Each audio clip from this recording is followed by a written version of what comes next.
I'm on Darlinghurst Road in King's Cross, and since the early 80s, this has been a pilgrimage trail of sorts for Cold Chisel fans who've decided that they want to have breakfast at Sweethearts. Well, Sweethearts, the original, was there where the McDonald's is now, and then it moved across the road to where this closed Crave Espresso bar was. You see, Don Walker, the songwriter of the band, lived in the Cross. He was a resident at the Plaza Hotel for about 5 years, and he drew a lot of inspiration from this area. And if you didn't want to have breakfast here, and by the way, breakfast could be morning, afternoon, evening, anytime you wanted it to be, you could just pop around the corner to Springfield Avenue to the Mansell Room. And I suspect that's where the other members of Cold Chisel spend most of their time hanging out. Like I said, integral to the Cold Chisel Trail.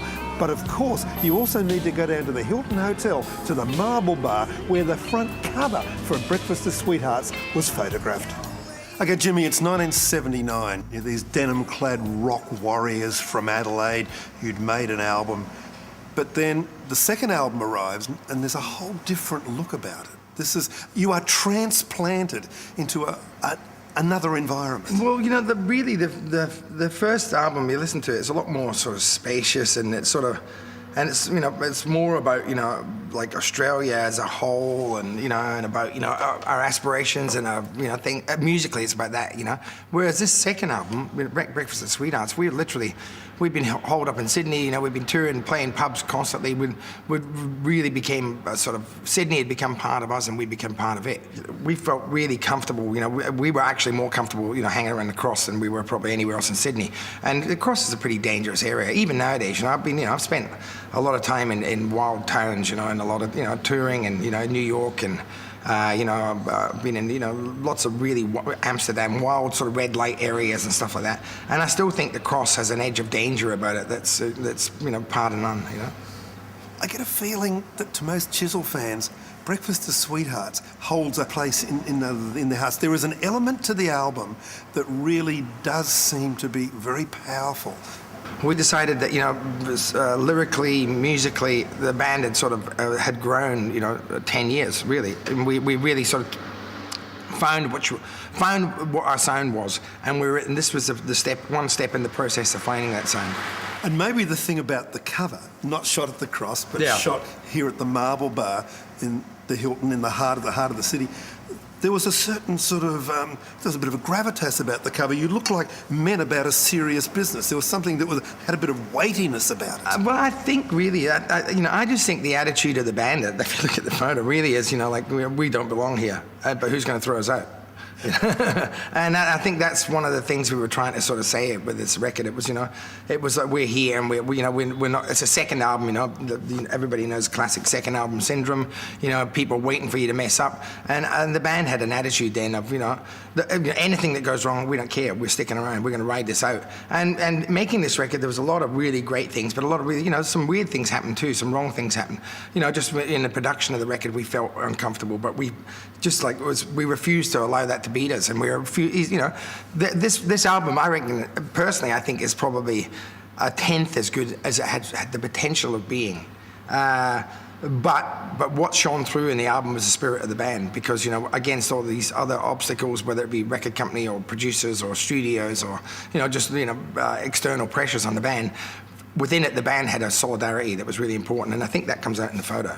We weren't cocky. We thought that on a good night we could take on any band in the world, you know. And, you know, and in retrospect, I think on a good night we were as good as anybody. But at that point we were there, and we knew it, but nobody else knew it yet, and we had to prove it to the world.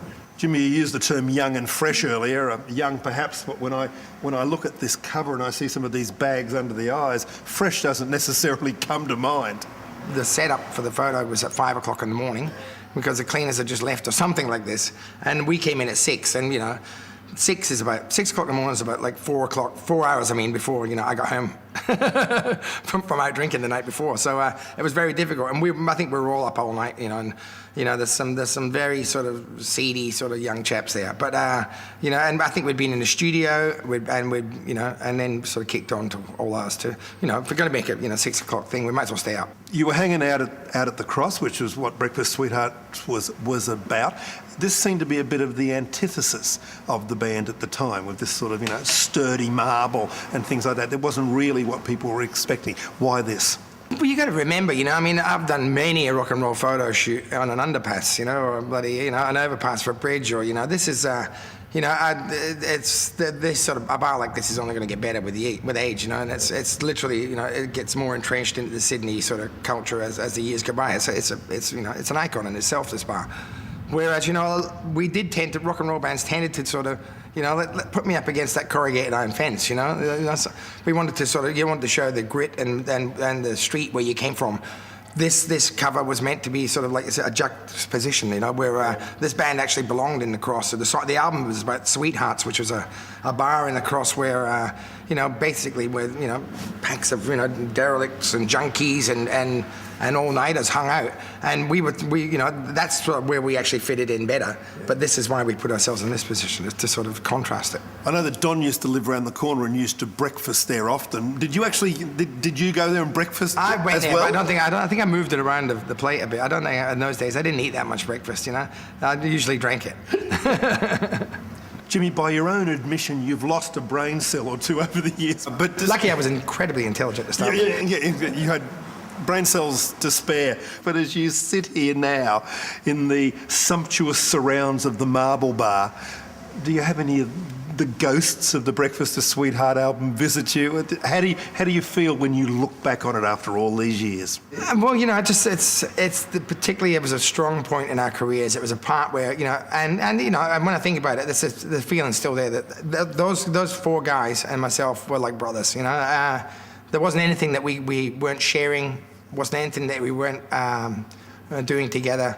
And it was, as a young lad, it was an incredible part of my life. It was probably one of the great moments of my life. And one of the great things about being in a band is you get to sort of have these moments, like, kept forever. Either in a photo or in a video or an album or a song or whatever. That sort of, to me, sums up a certain part of Cold Chisel. You look at us, it's 6 a.m, but we're all there. The determination in the eyes of every one of us, is, we're there to make our mark, and that's something that, I don't forget. The Marble Bar still stands to mark its small but indelible part in our saga. But sadly, our next destination, arguably the most important, is not only gone, but its extraordinary history has been sadly neglected. Until now, that is.